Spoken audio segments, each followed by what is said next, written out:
جب میری شادی ہوئی تو پہلی ہی رات والدہ نے ایک عجیب شرط رکھ دی، تم اپنی ہونے والی بیوی کا چہرہ ہرگز نہیں دیکھو گے۔ اس انوکھے حکم کا پالن کرتے ہوئے میں اندھیرے میں کمرے میں داخل ہوا۔ صبح آنکھ کھلی تو کمرہ خالی تھا، بیوی وہاں موجود نہیں تھی۔ والدہ سے پوچھا تو بس اتنا کہا گیا، ابھی تم اسے دیکھنے کے لائق نہیں ہو۔ میں نے دل پر زور دیا اور 1 مہینے سے زیادہ وقت اسی طرح گزر گیا۔ آخر کار صبر جواب دے گیا اور میں نے اس راز کو جاننے کی ٹھان لی۔ رات کی گہری اداسی میں نے کمرے کی بتی جلائی، لیکن روشنی پڑتے ہی میری سانسیں تھم گئیں۔ میرے سامنے میری بیوی نہیں، بلکہ وہ کھڑی تھی جس کا وجود میری سوچ سے بھی پرے تھا۔ وہ کوئی اور نہیں، میری والدہ کی چھوٹی بہن فلورنس تھی۔ میرا نام ورون ہے۔ میری کہانی میرے والد رمیش کے بچپن سے شروع ہوتی ہے، جو ایک بڑے زمیندار خاندان سے تعلق رکھتے تھے۔ وہ اپنے دادا چوہدری صاحب اور دادی چوہدری بیگم کے اکلوتے چہیتے تھے، اور خاندان کے وارث بھی وہی تھے۔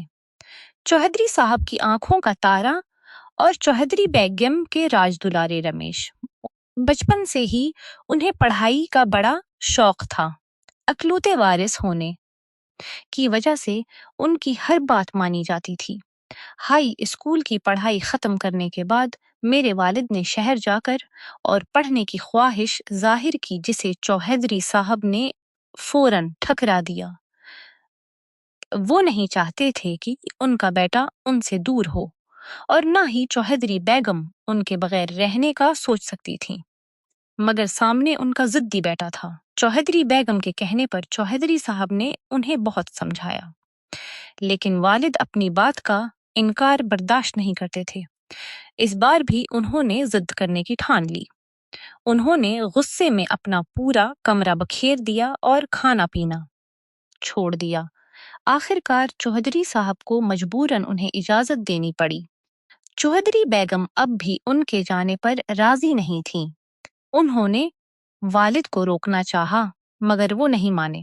اجازت ملتے ہی والد نے دہلی جانے کی تیاریاں شروع کر دیں، اور تمام تیاریاں مکمل ہونے کے بعد وہ دہلی چلے گئے۔ چوہدری صاحب نے اجازت تو دی تھی، مگر انہیں ڈر تھا کہ کہیں وہ اپنے بیٹے کو کھو نہ دیں۔ چوہدری بیگم کی طبیعت بھی اکثر خراب رہنے لگی تھی۔ چوہدری صاحب انہیں سمجھاتے رہے، وقت اور دوری انہیں سمجھاتے رہے۔ شروع میں والد مہینے میں 1 بار گھر آتے تھے، لیکن پھر 2-3 مہینے گزر جاتے اور ان کی کوئی خبر تک نہ آتی۔ چوہدری بیگم بہت بیمار رہنے لگیں۔ بہت مشکلوں سے وہ مہینے اور سال گزارتی تھیں۔ جب والد کی پڑھائی مکمل ہوئی اور وہ حویلی لوٹ آئے تو پورے گاؤں میں مٹھائیاں بانٹی گئیں۔ سب خوش تھے کہ گھر کی رونق واپس آ گئی ہے، لیکن میرے والد زیادہ تر وقت اپنے کمرے میں بند رہنے لگے۔ چوہدری صاحب بہت پریشان تھے۔ چوہدری بیگم کو اس بات کی فکر لگی ہوئی تھی، مگر وہ نہیں جانتے تھے کہ اب ایک اور بڑی خبر ان کا انتظار کر رہی ہے۔ ایک دن چوہدری صاحب کمرے میں کسی سے فون پر بات کر رہے تھے، جب والد اجازت لے کر اندر آئے اور ان کے پاس بیٹھ گئے۔ چوہدری بیگم اس وقت رسوئی میں تھیں۔ چوہدری صاحب نے کال کاٹ دی اور ان کا حال چال پوچھنے لگے۔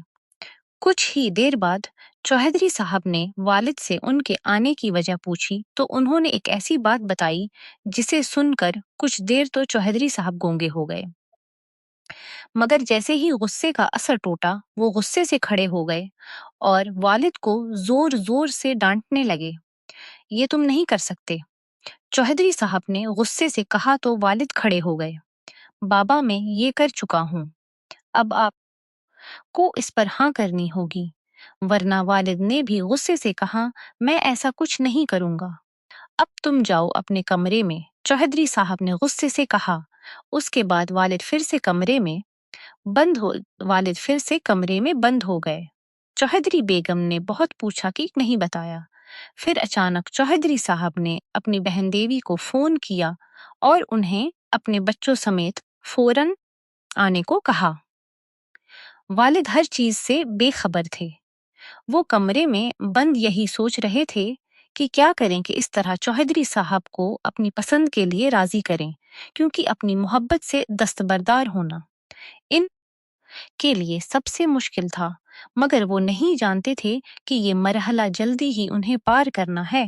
وہ اسی پریشانی میں ٹہل رہے تھے جب شام کو باہر سے شور کی آواز پر باہر نکلے، مگر باہر کا منظر دیکھ کر حیرت سے دنگ رہ گئے۔ یہ سب کیا ہے بابا؟ انہوں نے حیرانی سے پوچھا۔ میرا حکم، چوہدری صاحب نے غصے سے کہا۔ وہ اب بھی بہت غصے میں تھے۔ والد نے ان کی بات پر ان کی بہت منتیں کی، مگر وہ نہیں مانے۔ شام تک والد کا بیاہ ان کی پھوپھی کی بیٹی سمرین سے ہو چکا تھا۔ اگر تم شہر جا کر محبت کے جال میں نہ پھنستے تو میں کبھی یوں اچانک تمہاری شادی نہ کرتا، بلکہ دھوم دھام سے سب ہوتا، مگر تم چھوڑو۔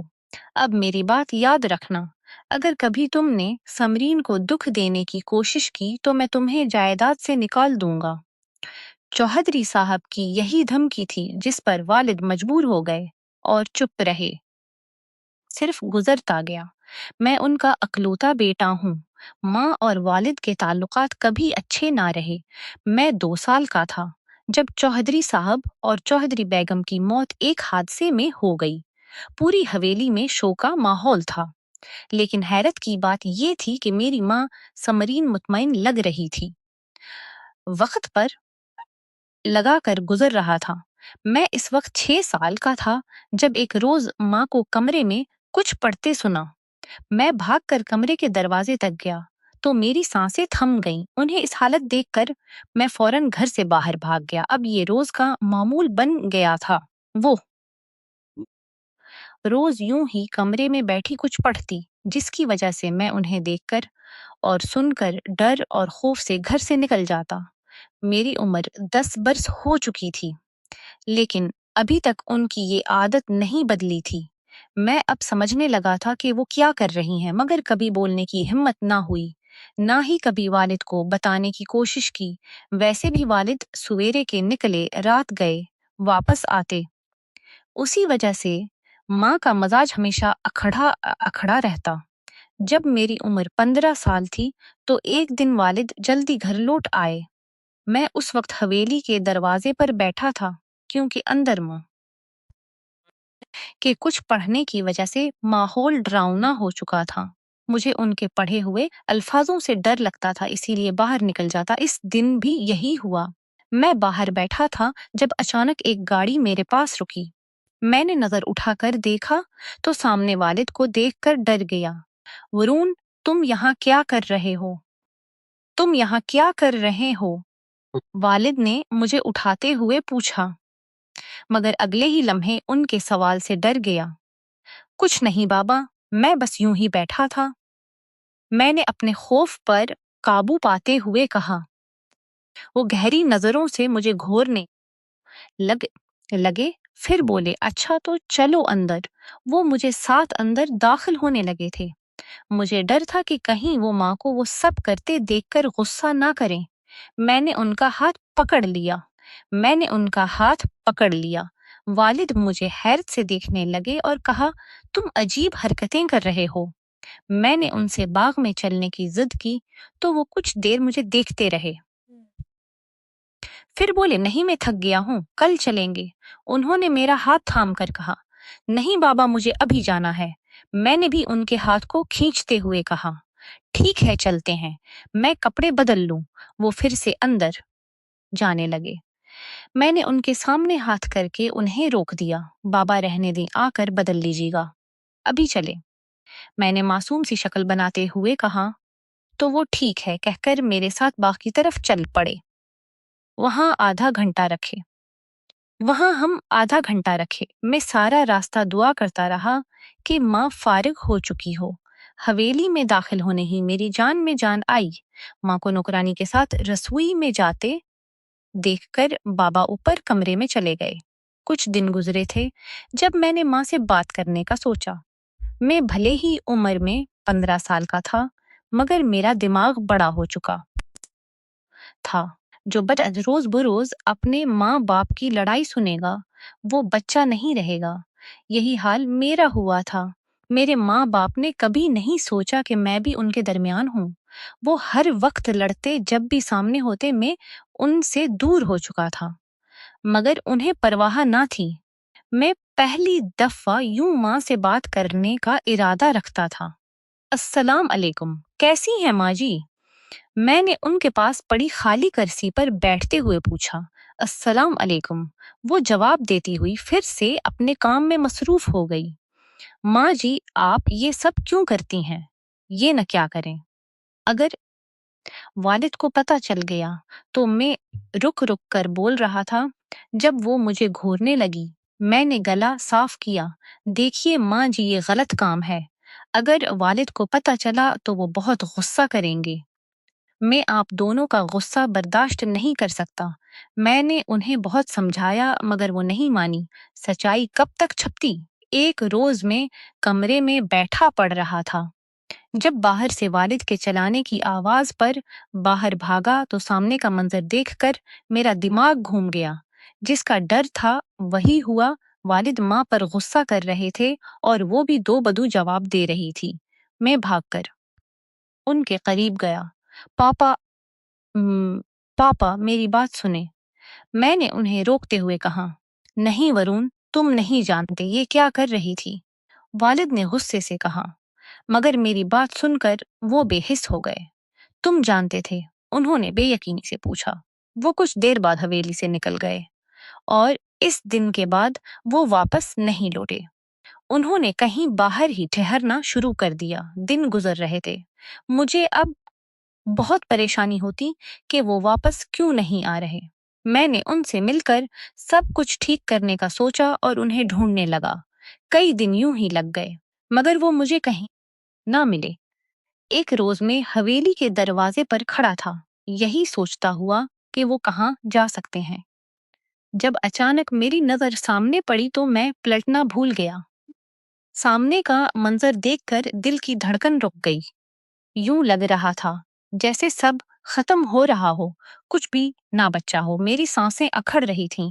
اس روز والد واپس تو لوٹے مگر دنیا سے بے خبر، وہ مجھے چھوڑ کر جا چکے تھے۔ اس کے بعد میں کمرے میں بند رہنے لگا۔ ماں کو بھی کوئی فرق نہیں پڑتا تھا۔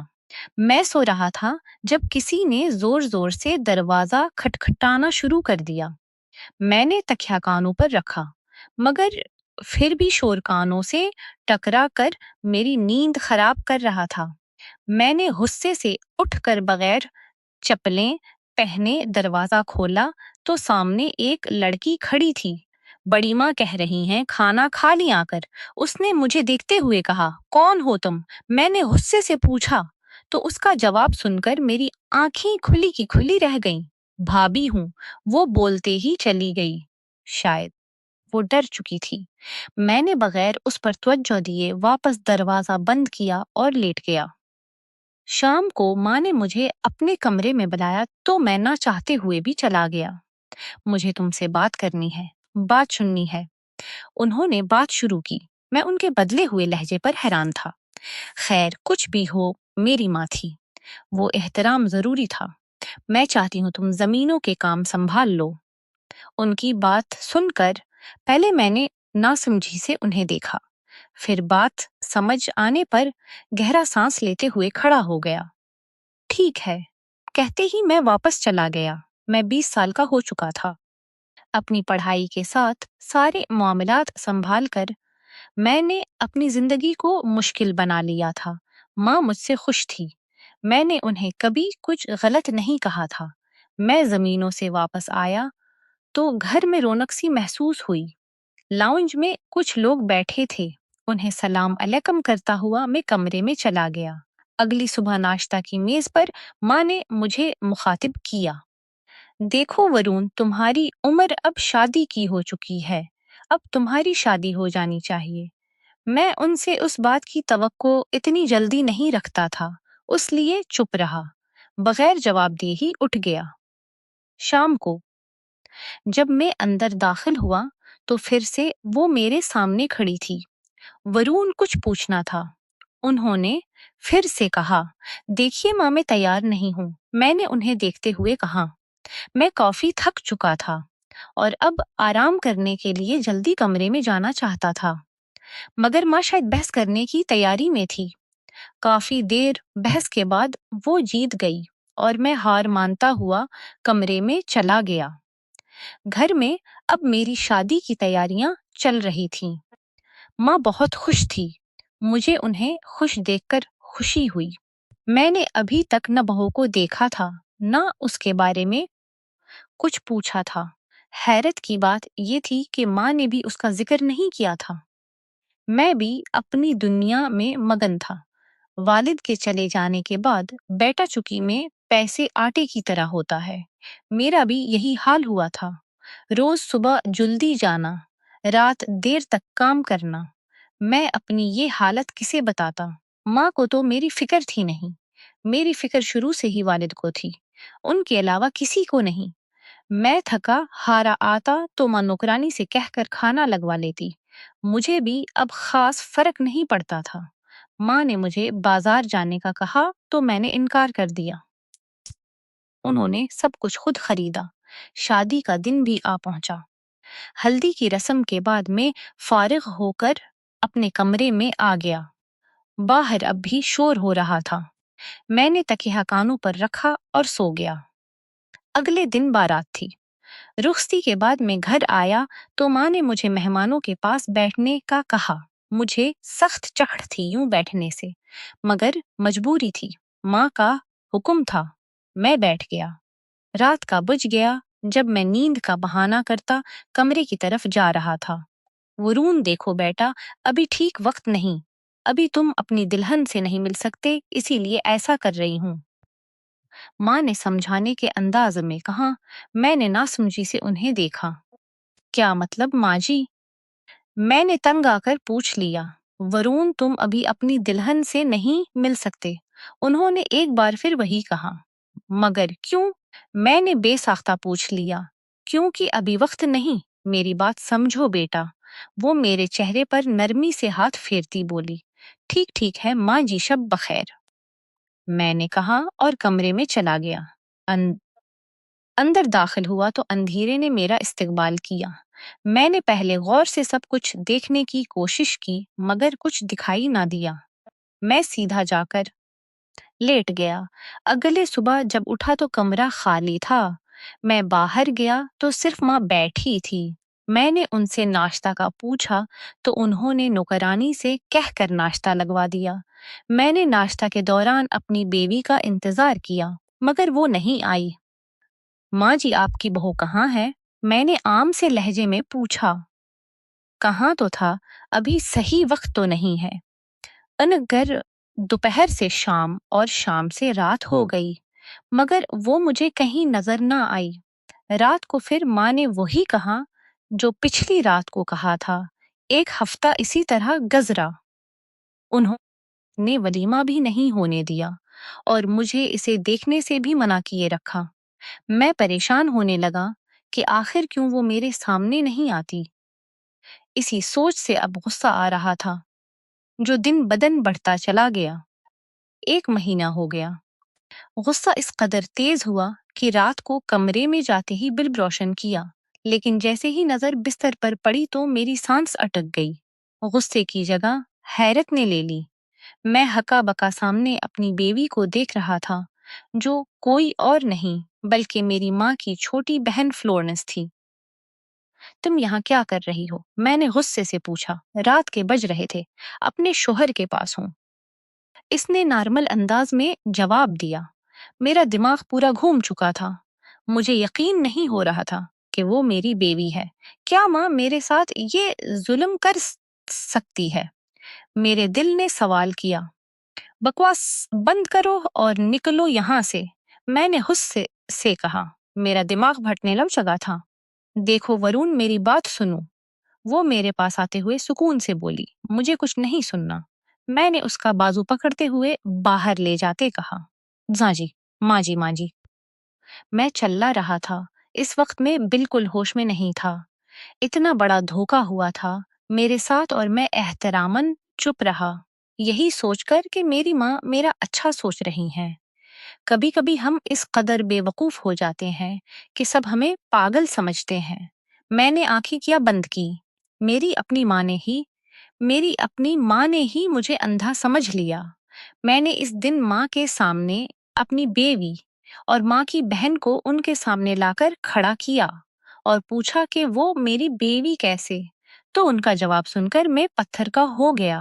میری شادی تمہارے والد سے زبردستی ہوئی تھی۔ میری شادی میری سوتیلی بہن سے ہو، انہوں نے کہا۔ ورون، یہ تم جانتے تھے، اور فلورنس کے لیے خاندان میں کوئی راضی نہیں تھا کیونکہ وہ ہماری سگی نہیں ہے۔ اسی وجہ سے ماموں نے تمہاری اور اس کی منگنی کی تھی جس سے تمہیں انجان رکھا۔ میں نے جو کیا وہ ماموں کی مرضی کے مطابق کیا، میری مرضی نہیں تھی اس میں، کیونکہ میں نے ماموں کے زبردستی کے رشتے میں عمر گزار دی۔ جادو ٹونا سب کچھ کیا، مگر کبھی بھی تمہارے والد کو حاصل نہ کر سکی۔ ساری زندگی یہی سوچتی رہی کہ کاش میں ہی انکار کر دیتی تو یوں زندگی مصیبت میں نہ گزرتی۔ میں کبھی نہیں چاہتی تھی کہ میرے بچے کہ تم کسی مصیبت سے گزرو۔ مصیبت بھی وہ جو میں برداشت کرتی آئی تھی، مگر وصیت کے مطابق اگر میں ایسا نہ کرتی تو تمہاری ساری جائیداد تم سے چھین جاتی، جو میں ہونے نہیں دینا چاہتی تھی۔ مگر تم فکر نہ کرو، اگر تم اس کے ساتھ نہیں رہنا چاہتے تو تم اسے چھوڑ سکتے ہو، کیونکہ اب تم محفوظ ہو۔ ماں کی باتیں میرے دماغ کی رگوں کو جکڑ رہی تھیں۔ چوہدری صاحب نے ہم باپ بیٹے کی زندگی کو مذاق سمجھا تھا کہ اتنے بڑے فیصلے اتنی آسانی سے کر گئے۔ ایک بار بھی نہیں سوچا کہ اس کا کیا انجام ہوگا۔ میں سیدھا کمرے میں واپس چلا گیا اور ساری رات تکلیف میں گزری۔ کیا مجھے اسے چھوڑ دینا چاہیے؟ یہ سوال مجھے پریشان کرتا رہا۔ اگلی صبح میں نے ماں کو بتا دیا۔ ماں جی، میں اس بیا کو قائم رکھنا چاہتا ہوں۔ وہ آنکھیں پھاڑے مجھے دیکھنے لگے۔ تم سچ کہہ رہے ہو؟ انہوں نے بے یقینی سے پوچھا۔ جی، میں نے ایک لفظی جواب دیا۔ میں بہت کنفیوز ہوں ورون، تم ایسا کیوں کرنا چاہتے ہو؟ انہوں نے الجھن سے پوچھا۔ ماں جی، یہ صحیح نہیں ہے، یہی کہا تھا کل رات کو آپ نے، اس لیے میں اس بیاہ کو قائم رکھنا چاہتا ہوں، کیونکہ بیاہ بہت پاکیزہ رشتہ اور میرے بڑوں کے فیصلوں کی سزا کسی اور کو کیوں ملے؟ جو ہونا تھا ہو چکا۔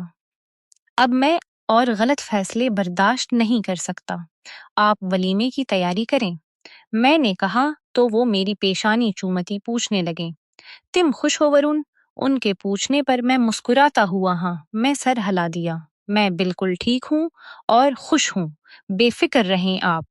میں نے ان کے سر پر ہونٹ رکھے۔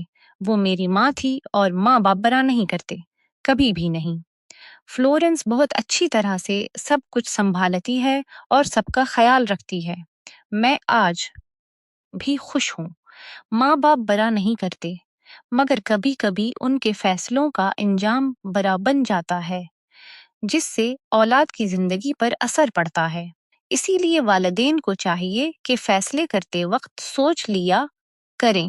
باقی قسمت تو اللہ کے ہاتھ میں ہے۔ فلورنس کے ساتھ رہنے کا فیصلہ کرنے کے بعد میری زندگی میں ایک نیا سکون آ گیا تھا۔ ماں بھی مجھ سے اور فلورنس سے بہت خوش تھی، لیکن ایک دن ہماری زندگی میں پھر سے ہلچل مچی جب ایک پرانا دوست کے دنوں میں دہلی میں میرے ساتھ رہ چکا تھا میرے پاس آیا۔ اس کا نام کبیر تھا۔ آگے کیا ہوا یہ جاننے کے لیے پارٹ 2 کا انتظار کیجیے اور دوسری قسط دیکھنے کے لیے چینل کو سبسکرائب کر لیجیے۔